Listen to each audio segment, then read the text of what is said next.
On the west coast of Africa, over 300 years ago, Africans were imprisoned in cells, chained and shackled, and shipped to the New World.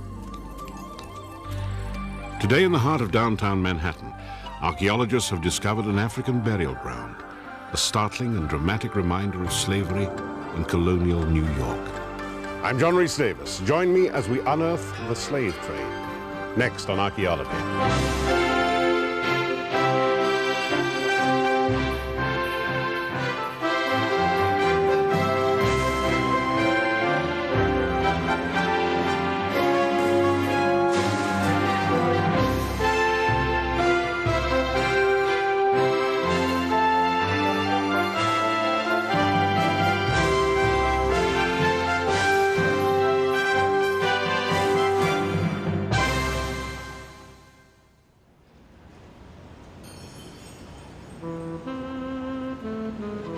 New York's financial center.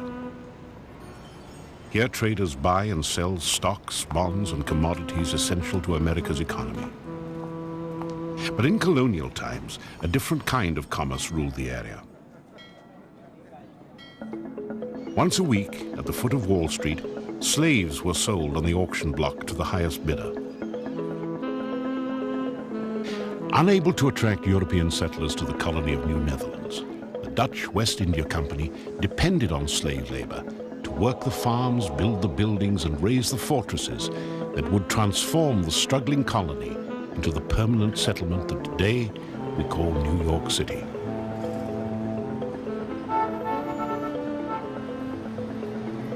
In 1646, an able-bodied man sold for 300 guilders, or $150. Women and children under the age of 16, half as much. Slavery was one of the most lucrative businesses in New York. A few blocks to the north of Wall Street, on 5 acres of barren land, lay freedom of a sort. From 1712 to 1790, slaves were buried here. As the years passed, the city grew, and the burial ground disappeared beneath landfill, concrete, and asphalt, and was forgotten. Then in June 1991, bones began turning up as surveyors marked out the foundations for a new federal office building. The rediscovery and excavation of the lost African burial ground quickly became an explosive situation.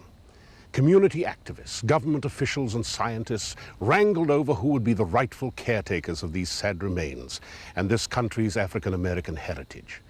Meanwhile, archaeologists have begun unfolding a story forgotten for almost 300 years. A story of the largest city in the United States being built on the backs of slaves.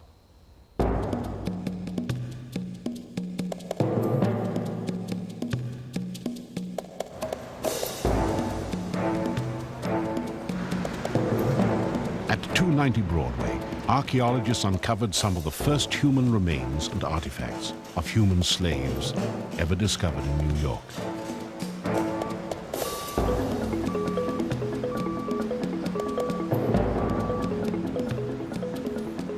As heavy machinery cleared tons of earth from the building's foundation, a team of archaeologists carefully excavated a grave in the African burial ground.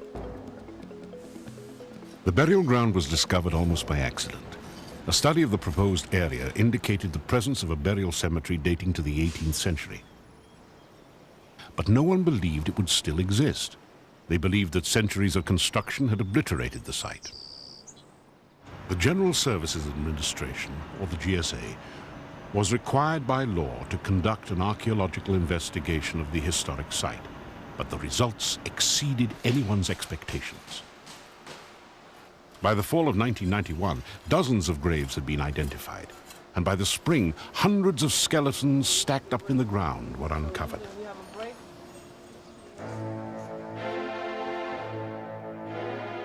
"390 remains of slaves and freemen would eventually be exhumed from the cemetery. Experts estimate that between 10 to 20,000 bodies remained buried.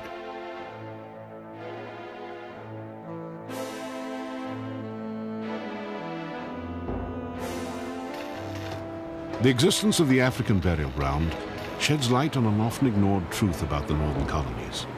Archaeologist Warren Barber Until this project, of course, scholars and historians knew that slavery existed in New York City before the Revolution and in the early part of the 19th century. But the general public, when thinking of slavery, associated it primarily with the South. On the eve of the American Revolution, New York had the largest population of enslaved Africans in the country, outside of Charleston, South Carolina. It was a very different kind of slavery than the plantation labor we usually think of. Africans handled cargo on the docks and in the warehouses along the East River. They were farmers, boat pilots, sailors, shipbuilders, and construction workers. By the mid-17th century, 40% of the population of New York City was African. Kept in perpetual bondage to serve the needs of the growing colony, the drama of their daily existence was ignored by historians. The discovery of the largest and oldest African cemetery in America was big news. It should have opened a scientific window into the real story of New York and the slaves who built it. Instead, it opened old wounds and condemned the remains to a scientific limbo from which they are only now beginning to emerge.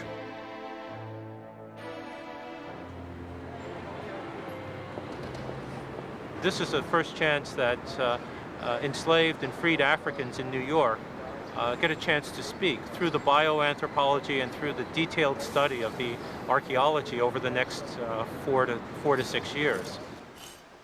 Unearthed after 300 years of neglect, the bones in the burial ground are beginning to reveal to scientists the vestiges of African culture that the slaves managed to take to their graves. But for anthropologist Mark Mack, there are still more questions than answers. The result of these studies will give us a very clear indication of what these people faced 200 years ago. Was the work so hard that they died 20 to 30 years? Were there many males as compared to many females? How many children were buried in the burial ground? This will give us an indication of infant mortality and morbidity. How many kids got sick and died?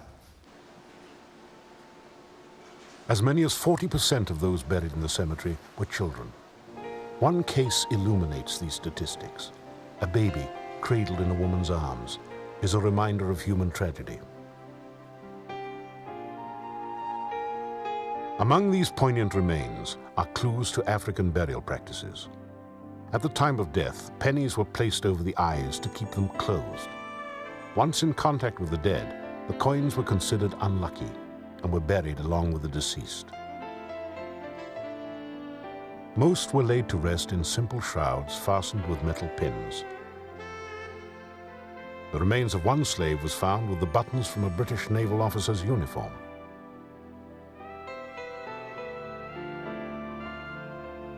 In another grave, a young woman was found with a musket ball buried in her ribs.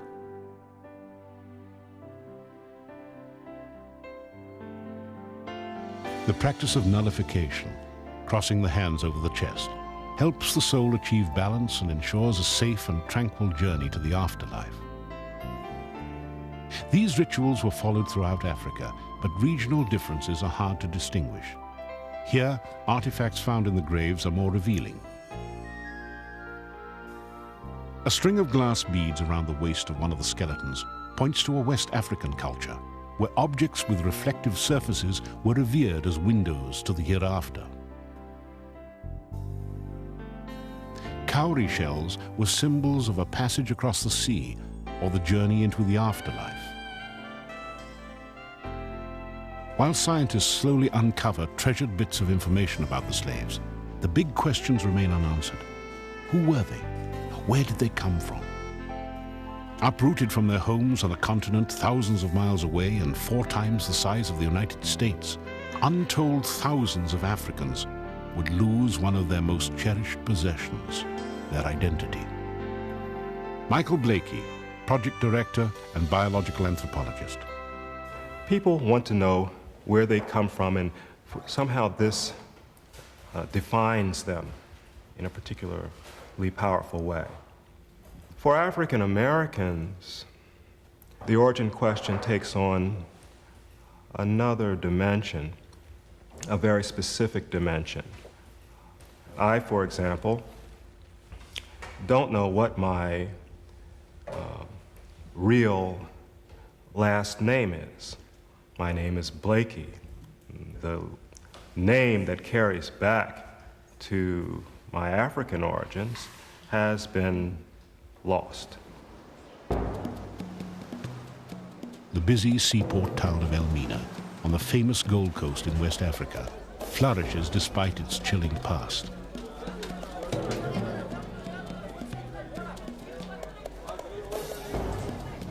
Today it exports fish and agricultural products, but 300 years ago, its ships were laden with human cargo. The people of Elmina reflect a diverse mix of cultures from many North and West African regions. Some are believed to be the descendants of slaves brought here to work for the Dutch.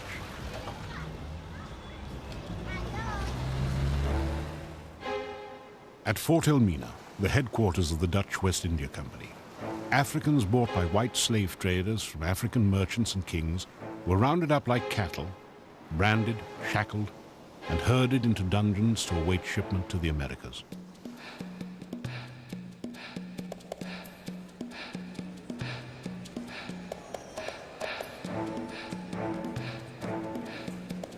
Those who didn't die of disease or infections were stripped of all identity with home and family. Husbands and wives were separated and stored in cells according to their sex. Young men who tried to rebel were severely punished, then chained to the floors as a warning to the others.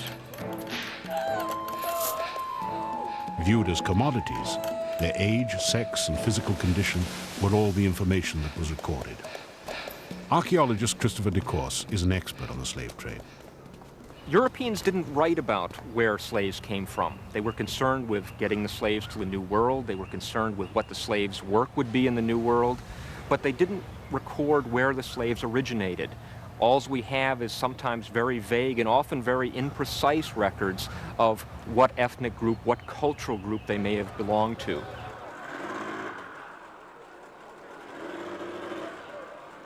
We know more about the slave collection points on the coast of Africa than we do about the origins of the enslaved Africans.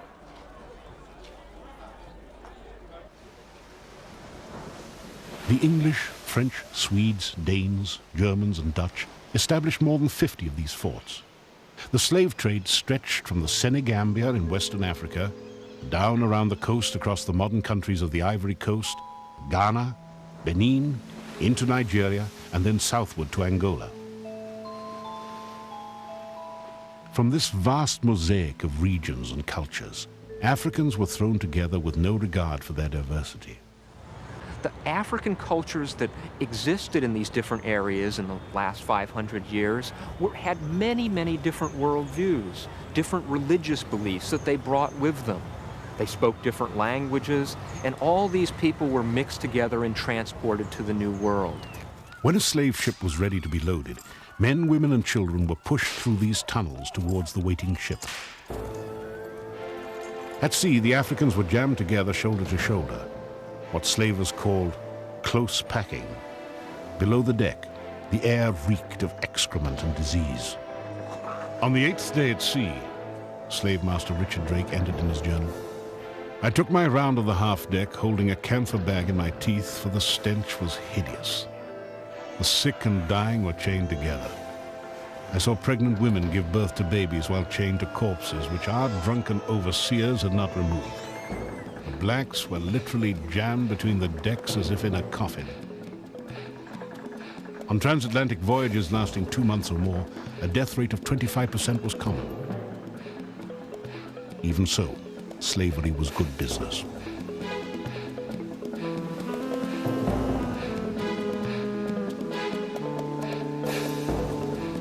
When the British gained control of the colony in 1664 and renamed it New York, the slave trade was thriving, and slaves were trained as a cheap source of skilled labor. By 1730, artisans complained that slaves were undercutting their ability to earn a living wage. Slavery had become tightly woven into the fabric of colonial life.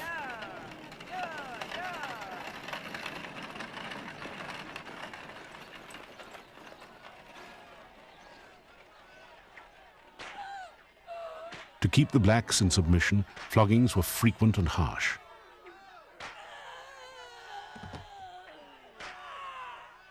For minor offenses, slaves were sometimes branded, castrated, or hanged. But those who tried to rebel suffered the worst. After the New York slave revolt of 1712, the public packed lunches and watched for 10 hours as one of the conspirators was roasted alive. By law, slaves were not allowed to congregate in groups of more than 3 without supervision, and curfew was at sunset. In spite of these restrictions, Africans gathered nightly in the cemetery outside the city to venerate their dead and celebrate the continuity of life with drums and chants. Here in the burial ground, ancient rituals were passed from one generation to the next.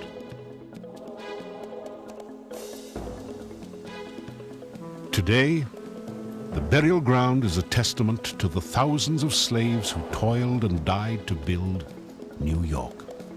This is not just the history of African Americans in New York. This is the history of the United States. There is no burial grounds that is any older or is any more significant anywhere in the 50 states of the Union.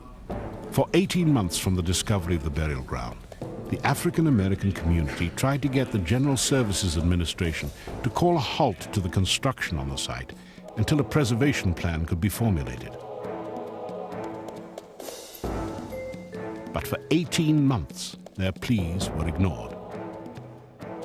Then, in July of 1992, New York State Senator David Paterson, along with scientists and members of the African American community, came before the United States House of Representatives to express their outrage. Every single time we have asked for a fitting memorial to this site, it has been rejected. Every single time that we have averred that there should be some type of inclusion of African Americans in the actual study of the artifacts that are dug up, for some reason it does not happen. Representatives of the African American community charged that the government-managed excavations were being rushed in order to clear the way for more construction. They asked for a temporary halt to the excavations, to create a plan sensitive to the spiritual and scientific concerns of the community. From the General Services Administration was its regional director, William Diamond. Representative Gus Savage, an Illinois Democrat, chaired the meeting. I have been told that I would be responsible for up to $30 to $40 million worth of contract claims against the government. I cannot personally take that responsibility without authority being given to me. Did you suggest to them that you should be permitted to suspend excavation at the pavilion site temporarily? No, I did not recommend. Why not? Then you don't believe you should suspend. What people here have testified, scholars have called the most important archaeological discovery in this century. But I'm going to do, Gus Savage, everything in my power to make you change your obstinacy and your disrespect for a sector of this city. And with that having been said, just a minute.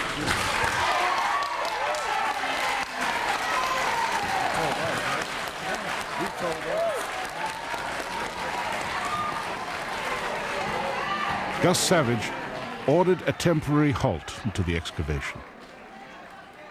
A national steering committee for the burial ground was created to ensure the preservation of the site and determine the path of future research. Cheryl Wilson was appointed liaison director between the GSA and the African American community. African Americans are always looking from the outside in at a situation like this, and the questions that are asked, the concerns that are focused, come from the European social scientists and not from the community itself. Having first engaged a predominantly white scientific team to remove and store the bones at Lehman College in New York, the GSA, at the recommendation of the steering committee, ordered the remains sent to Howard University, the nation's leading black research institution.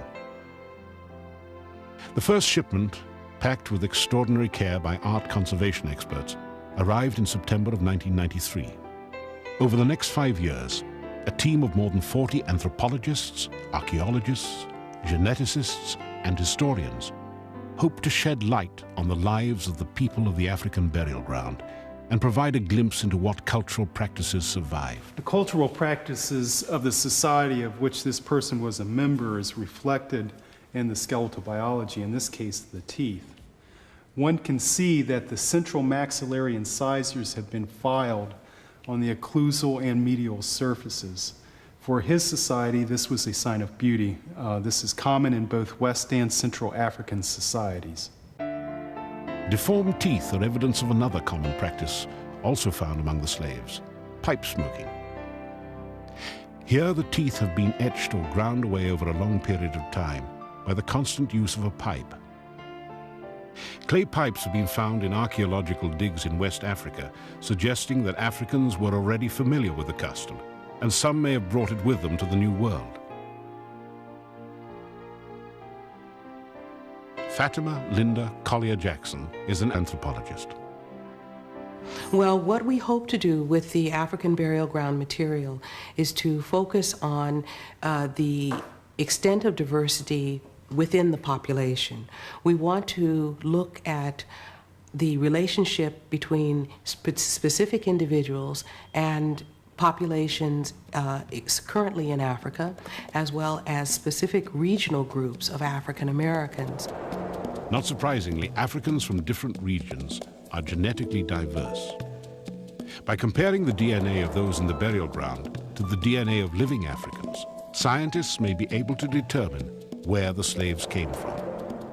By using these various means to determine origins and population affinity, I think that we should be able to learn much more about who comprises the African burial ground population, and at the same time contribute to the development of the science.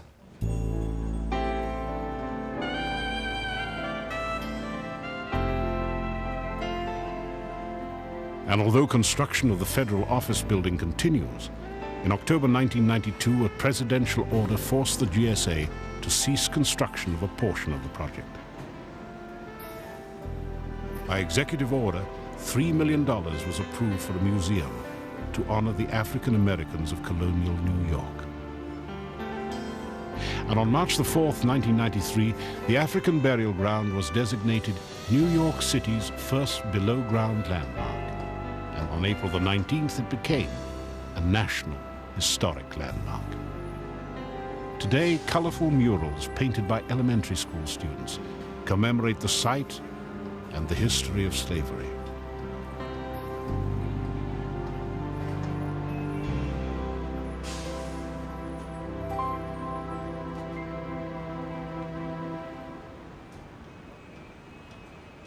And as harsh as their lives were likely to have been, as human beings, these Africans were adaptable. They may have been victimized, indeed, but they were not simply victims. They acted on their lives. They created a culture that has been handed down to us today, that's made America and the world in which we live what it is.